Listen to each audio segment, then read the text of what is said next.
जय हिंद। सबसे पहले मैं वज्र डिफेंस अकेडमी की तरफ से आपको वेलकम करता हूं और आशा करता हूं कि आप बिल्कुल ही सकुशल होंगे। आज हम बात करने वाले हैं religious teacher in the army, navy, air force and paramilitary forces, यानी रिलीजियस टीचर, धर्म गुरु जो जेसीओ होते हैं या जूनियर कमीशन होते हैं, वो एज ए रैंक अप नायब सूबेदार इनरोलमेंट होते हैं। उनके लिए एलिजिबिलिटी क्राइटेरिया क्या क्या होती है, फिजिकल कैसा होता है, मेडिकल कैसा होता है, उसके बारे में हम आप पूरा डिटेल से बताएंगे कि उनके लिए क्या क्या पूरा प्रोसेस है। तो पूरा प्रोसेस क्या है, मैं उनके बारे में बात करूंगा। इससे पहले मैं चाहता हूं कि अगर अभी तक मेरे चैनल को सब्सक्राइब नहीं किया है तो मेरे चैनल को सब्सक्राइब कर दें, वीडियो को लाइक कर दें और बने बेल आइकन को प्रेस कर दें, ताकि हमारे द्वारा जो भी इंपॉर्टेंट वीडियो बनाई जाती है उसका नोटिफिकेशन आपको सबसे पहले मिल सके। तब आइए बात करते हैं recruitment process of RT JCO यानी रिलीजियस टीचर।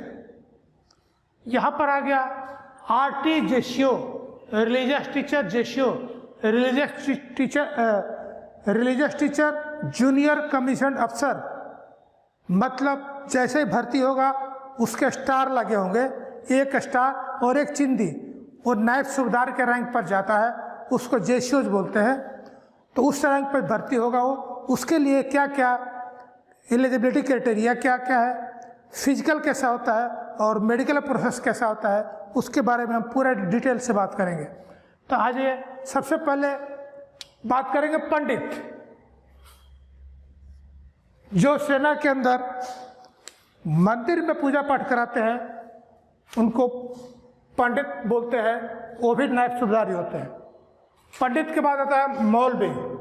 जो सेना के अंदर मस्जिद होता है, वो मस्जिद में अपने धर्म के अनुसार जो पूजा पाठ कराते हैं उनको मौलवी बोला जाता है। उसके बाद आता है ग्रंथी। ग्रंथी वो जो गुरुद्वारा होता है, वो अपने धर्म के आधार पर जो पूजा पाठ का काम कराते हैं गुरुद्वारा में, उनको बोलते हैं ग्रंथी। इसके बाद है पादरी। पादरी जो अपने धर्म के आधार पर चर्च में पूजा पाठ कराते हैं उसको बोलते हैं पादरी। इसके अलावा आता है बौद्ध मंक, यानी बुद्धिस्ट लोग जहाँ पूजा पाठ करते हैं उसको बोलते हैं बौद्ध मंक। हम आज इन्हीं के बारे में बात करते हैं।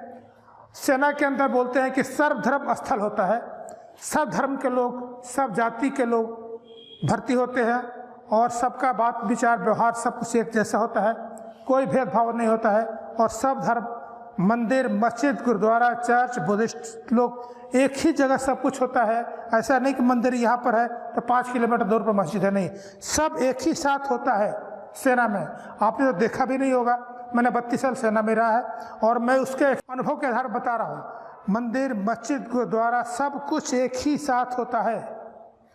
आइए बात करते हैं इनके एलिजिबिलिटी क्राइटेरिया क्या क्या होती है। तो एलिजिबिलिटी क्राइटेरिया में सबसे पहले आता है एज। जो लड़के आरटी जेसीओ की तैयारी कर रहे हैं उनका उम्र 25 से 24 साल के बीच होना चाहिए। उसके बाद आता है एजुकेशन क्वालिफिकेशन। एजुकेशन क्वालिफिकेशन, जो बच्चे पंडित की तैयारी करते हैं, पंडित 2 टाइप के होते हैं। पंडित एक वो भी हिंदू होते हैं और एक पंडित गोरखा हिंदू होते हैं, उनके लिए बात करूँगा। तो उनके लिए क्या क्या क्राइटेरिया होने चाहिए एजुकेशन की। सबसे पहले वो हिंदू कैंडिडेट्स होना चाहिए। उसके अलावा संस्कृत में आचार्य किया होना चाहिए या संस्कृत में शास्त्री किया होना चाहिए, और इसके साथ साथ कर्मकांड में 1 साल का उसको डिप्लोमा मिला हो, वही पंडित की तैयारी कर सकता है आरटी जेसीओ के लिए या पंडित गोरखा के लिए। दूसरा आता है ग्रंथी। ग्रंथी यानी जो गुरुद्वारे में जो अपने धर्म के आधार पर पूजा पाठ कराते हैं उनको बोलते हैं ग्रंथी। वो सिख धर्म से होना चाहिए, यानी वो सिख कैंडिडेट्स होना चाहिए और उनको ज्ञानी किया होना चाहिए। जैसे कि शास्त्री है या आचार्य है, उसी प्रकार ज्ञानी है, वो ज्ञानी पंजाबी भाषा में, पंजाबी लैंग्वेज में किया होना चाहिए। उसके बाद आता है पादरी। जो चर्च में पूजा पाठ कराते हैं धर्म के आधार पर उसको बोलते हैं पादरी। पादरी के लिए क्या क्वालिफिकेशन होना चाहिए, तो क्रिश्चियन कैंडिडेट होना चाहिए और वो प्रेस्टहुड उसको मिला हो अपने अप्रोप्रिएट अथॉरिटी से। दूसरा, वो बिशप के अप्रूव लिस्ट में हो। तीसरा था बुद्धिस्ट जो बौद्ध धर्म से हो या बुद्धिस्ट कैंडिडेट जिसको बोल सकते हैं, वो तैयारी कर सकते हैं बुद्धिस्ट के लिए। बुद्धिस्ट वो भी एक अप्रोप्रिएट से किया हो, बुद्धिस्ट प्रीस्ट से किया हो और वो उसको प्राइस्टहुड में लिस्टेड हो, तभी उसकी वो बुद्धिस्ट के लिए तैयारी कर सकता है। आगे आता है मौलवी वो कर सकते हैं जो कि मुस्लिम कैंडिडेट्स हो। मैंने यहाँ पर लिख दिया है कि जो मुस्लिम कैंडिडेट्स हो वो मौलवी की तैयारी कर सकता है विथ मौलवी अलीम इन अरबिक, और वो मौलवी अलीम किया हो अरबिक में, और अबीद अलीम इन उर्दू, और अबीद अलीम उर्दू में किया होना चाहिए, या रिलीजन लैंग्वेज कंसर्न, और जो उसके धर्म का भाषा है उसके आधार पर किया होना चाहिए, या बीए विथ अरबिक और उर्दू, या वो ग्रेजुएशन किया हो, बीए किया हो अरबिक पे या उर्दू में।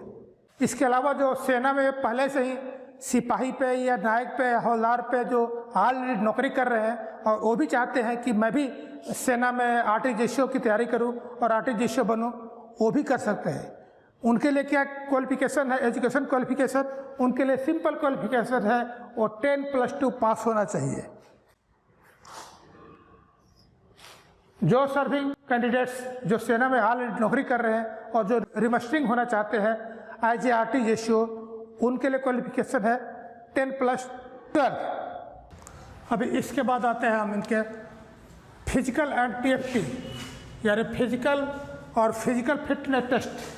अब इसके बारे में बताऊंगा मैं। इनका हाइट यानी नापतोल में जो इनका हाइट होना चाहिए वो 160 सेंटीमीटर हाइट होना चाहिए, इससे कम नहीं होना चाहिए, इससे ज़्यादा हो सकता है बट 160 cm से कम नहीं होना चाहिए। इसके आता है चेस्ट 77 से लेकर के 82 सेंटीमीटर के बीच होना चाहिए, और 5 सेंटीमीटर एक्सपेंशन यानी जब फुलाते हैं अगर आप तो उस टाइम आपका 5 सेंटीमीटर तक फूलना चाहिए। इसके बाद आता है वेट, कम से कम वेट कैंडिडेट का 50 kg होना चाहिए, ओवर वेट नहीं होना चाहिए, अंडर वेट नहीं होना चाहिए। यह मतलब वजन सामान्य से कम नहीं होना चाहिए और सामान्य से ज़्यादा नहीं होना चाहिए। इसके बाद आता है चेस्ट, सीना, चेस्ट 48 cm होना चाहिए। इसके बाद आता है रनिंग, उनका भी रनिंग आर्टिजर्शियो के लिए जी बात कर रहा हूँ मैं। आर्टिजर्शियो का भी जो रनिंग होता है 1.6 किलोमीटर का ही होता है यानी 1600 मीटर का ही होता है, और उनको केवल क्वालिफाई करना होता है। क्वालिफाई करने का मतलब ये नहीं होता है कि आप 25 मिनट में आ जाओ, जो आपको एक टाइम दिया हुआ है उस टाइम के अंदर अंदर आना है, लेकिन कंपटीशन ज़्यादा है, वैकेंसीज कम होती है, तो जो पहले आ जाता है ये माना जाता है कि उन्हीं को सिलेक्शन होता है। तो आप भी ध्यान रखिएगा, कहीं उस ख्यालात में मत रहिएगा कि मैं पंडित बनने जा रहा हूँ, मैं मौलवी जन बनने जा रहा हूँ, मैं ग्रंथी बनने जा रहा हूँ, तो मैं बड़े आराम से दौड़ के क्वालिफाई ही करना ही तो है, आराम से दौड़ होगा। तो उस भूल में मत रहिएगा, आप वहाँ पे एकदम कोशिश कीजिएगा कि पहले आऊँ मैं रनिंग करके, ताकि सिलेक्शन आपका निश्चित हो जाए। रनिंग के बाद आपका नापतोल होगा, वहाँ पर आपका नापतोल होगा। नापतोल के बाद आपका तुरंत ही मेडिकल कर दिया जाएगा उसी दिन। मेडिकल करने के बाद आपका रिटन होगा, रिटन के बाद आपका इंटरव्यू होगा, और इंटरव्यू के बाद फाइनल आपका रिजल्ट आ जाएगा। रिजल्ट मेरिट के आधार पर होगा, और मेरिट आपके वेबसाइट पर आ जाएगा, या जो आप कंसर्न आपका जेडारा होगा या यारा होगा वहाँ पर आपको जाकर के पता करना होगा। आपका फिजिकल कैसे होगा, 1.6 किलोमीटर फिजिकल किसके लिए थराइज है, कितने मिनट में दौड़ना है, और किसको किसको रिलैक्सेशन दिया हुआ है। चूँकि यहाँ पर गोरखा पंडित भी है, यानी गोरखा जो लोग होते हैं पहाड़ी पे होते हैं, या जो मौलवी होते हैं वो सिया या लद्दाख स्काउट्स होते हैं, तो उनके लिए कितना रनिंग है और उनको कितना रिलैक्सेशन होता है, इसके बारे में भी मैं बताऊंगा। लेकिन मुझे उसके लिए अलग से वीडियो बनाना पड़ेगा, क्योंकि ये वीडियो बहुत ही लंबा हो जाएगा। अगर ये मेरी वीडियो आपको पसंद आई होगी तो मेरे वीडियो को लाइक कर दीजिए, चैनल को सब्सक्राइब कर दीजिए और बने बेल आइकन को प्रेस कर दीजिए। तब तक के लिए जय हिंद, जय भारत।